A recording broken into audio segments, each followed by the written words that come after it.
Medium format cameras are big, heavy, old, and expensive. So why do so many photographers swear by them, love to shoot them, and love to keep buying them, keeping prices up? What's so special about them? Is it just that the film is bigger? Is it really all one giant scam being run by Big Film to get us to buy more film? Let's find out by taking a look at one of the most legendary film cameras ever made, seeing the photos it can make, as well as comparing them to 35mm, and going over the pros and cons, and some of those cons are pretty sneaky, so stick around. First of all, what the hell is medium format anyway? Maybe you already know, but here's a quick refresher. This is a regular sized 35mm negative from a film camera like this Nikon F3. This is roughly the same size as a full-frame digital camera sensor. This is a medium format negative. The tricky thing about medium format is that it comes in different sizes. This is a 6x7 negative from a Mamiya RB67. It's also not really exactly 6x7, but a 2x4 isn't really 2x4 either. The point is, medium format cameras shoot 120 film or roll film because it comes in rolls, and it's way bigger than 35mm. And as we all know, size matters. In fact, these 6x7 negatives are roughly the same size as an IMAX negative. They're actually slightly bigger. IMAX is such an insane format to shoot a movie on that basically only Sir Nolan and a few other people are crazy enough to shoot it because of how expensive and difficult it is. Some of the advantages of having a humongous big chungus negative is that it's obviously much higher resolution and it's much easier to scan. It also lets you create a much shallower depth of field for the same aperture. That is, you can get blurrier backgrounds and less in focus. Medium format film just has a certain look to it, and the negative being bigger helps a lot since we've got more surface area for the light. And of course, just like all photography, a big part of the look comes down to the lenses. But before I explain that one, let's have a look at the camera, shall we?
This is a Pentax 6x7, which I will be referring to as a Pentax 6.7 incorrectly because it's easier. As you might have guessed, it makes 6x7 negatives like the one I showed you earlier. I bought this Pentax 6.7 from Japan with Bai, who we'll talk about later, in janko condition, which is Japanese for absolutely fucked. It smelled like a secondhand bookstore that got flooded 3 weeks ago and no one's cleaned up. But I gave it a good clean, I lubed up the mirror and it was working right as rain. Pentax really are just the Toyota of camera manufacturers. Also, the lenses were a bit grumpy and didn't want to stop down for a bit, but after literally airing them out like laundry and having a fiddle with them, they're all working perfectly now.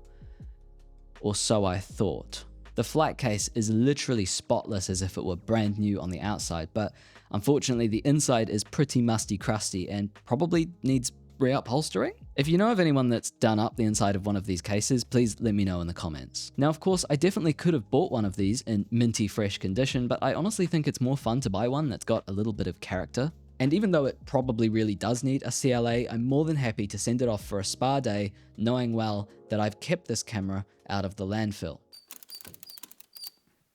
Now this camera came with two viewfinders. It came with the TTL viewfinder, which I have on here, which adds a light meter to the camera. It's super useful and pretty decently clear, but I've also got this waist level viewfinder. I'm not super into waist level finders, but it is really nice to have the option, especially for tripod work. It also came with this really grubby old strap and these extension tubes, and not one, not two, but four lenses. Let's have a look at them. This is the 55mm f3.5 and it's definitely the funniest of the four. It's got this cartoonishly large 100mm front filter thread, it's heavier than your mother, and on here, it's the equivalent of a 28mm lens on full frame. My favorite. I've also got this 75mm f4.5, that's equivalent to about a 40, this 150mm f2.8, which is equivalent to a 75 on full frame, and this 135mm f4 macro, which isn't really a true macro lens, but it does focus very close, and it's equivalent to about 67mm. Now, these are all great lenses, but if you're in the Pentax 6.7 fan club, you've probably noticed there's something missing. That something being the legendary and infamous Pentax 105 2.5. That lens is maybe one of the most sought after and popular lenses made by Pentax, and that's a really high bar. The good news, I'm picking one up this week. The bad news is that I'm trading these three lenses for it. That's going to leave me with the 55 and a 105, so that's like a 28 and a 50 combo. Now remember how I mentioned the lenses being a big part of the look of medium format? It's not just because these things are gorgeously designed, super sharp, and have great 3D pop, it's also because of the crop factor. Remember how this 55mm gives us the field of view of a 28mm, that is how zoomed out it is on a normal camera? The thing is, it's still a 55mm lens, so although it looks as wide as a 28, it still has a lot of the perceived depth that a normal 55mm lens would. The same goes for all of these lenses. And you might think that because of that shallow depth of field, it's great for portraits where you want a background blurrier than watching a movie on your iPod Nano, but it's not so great for things where you do want lots of stuff in focus, like, I don't know, street photography. And the truth is, for those applications, it's not ideal. Did I try zone focusing with the 55mm anyway? Yeah. And you know what? If it's sunny and your film isn't too slow, it's actually totally doable. I had way bigger of a zone than I thought I was going to. Obviously, the drawback is that if you try to use this camera for street photos for more than about 15 minutes, your rotator cuff will fly off and enter a lower Earth orbit, and your hand will end up looking like one of these. But for the brief time that it works, it might be worth it. And that brings us nicely to the photos themselves, and I'll show you my first few rolls through this camera in a second.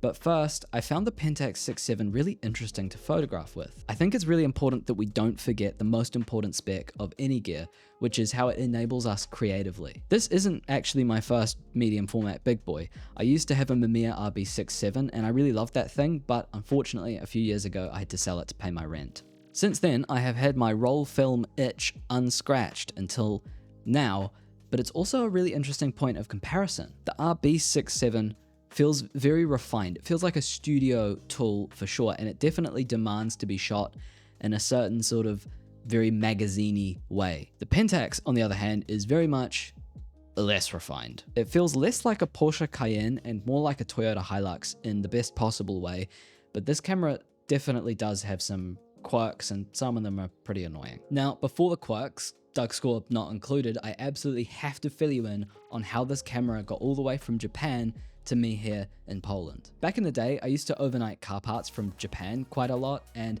while I managed, it was never easy. Japanese just doesn't translate to English well, and it was always a nightmare getting the postal service to deliver it. That's where today's sponsor comes in.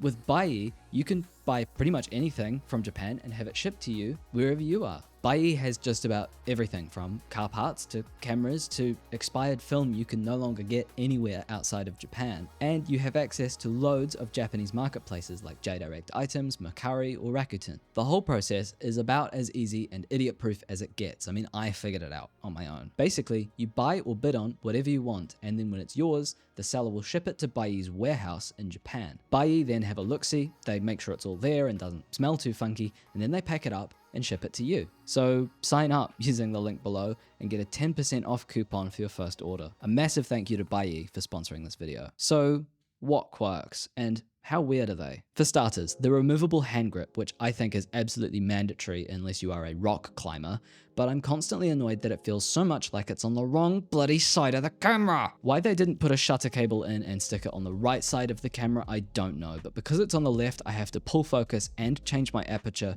with my right hand and then move it back to the shutter. Speaking of the shutter, listen to this. Is that not the best shutter sound in the entire world? I mean, come on.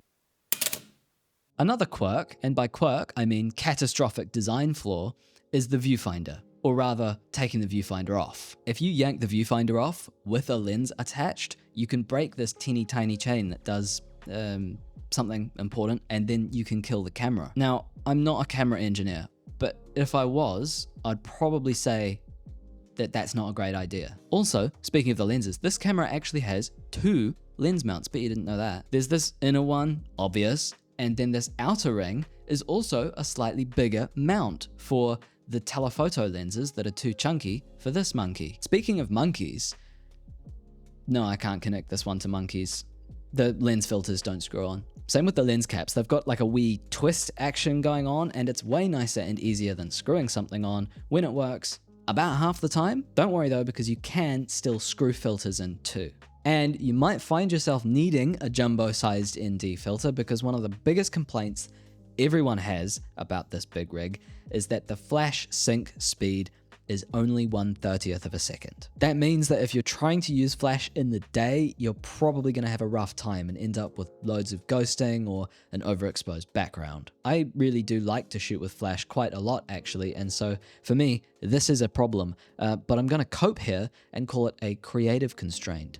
And that's really the main reason that I wanted to return to medium format. I wanted a shooting experience that made me want to create in an entirely different way. When I shoot full frame, whether that's digital or 35mm film, I shoot really fast. I love to jump around and fire off shots without thinking and let my subconscious handle the composition. But sometimes, if you only ever do what you're used to, you don't learn anything. With medium format, especially big cameras like this, there's so much more going on. There are so many more things to think about, and because they're so heavy and cumbersome, I've found that I'm just much more careful and deliberate when I'm planning a shoot with one. Instead of just going out the door with my headphones in and hoping for the best, I'll probably scout locations and figure out where I'm going. Maybe I'll talk to some friends and see if somebody will model for me, or I'll even check what time of day it will be so I can figure out how the sun will look. I'm even more likely to use a tripod.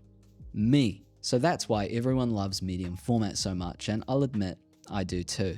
But what if you need a tiny and convenient companion camera to this beast? Well, that's where the ultimate pocket camera comes in, so watch this next and I'll show you.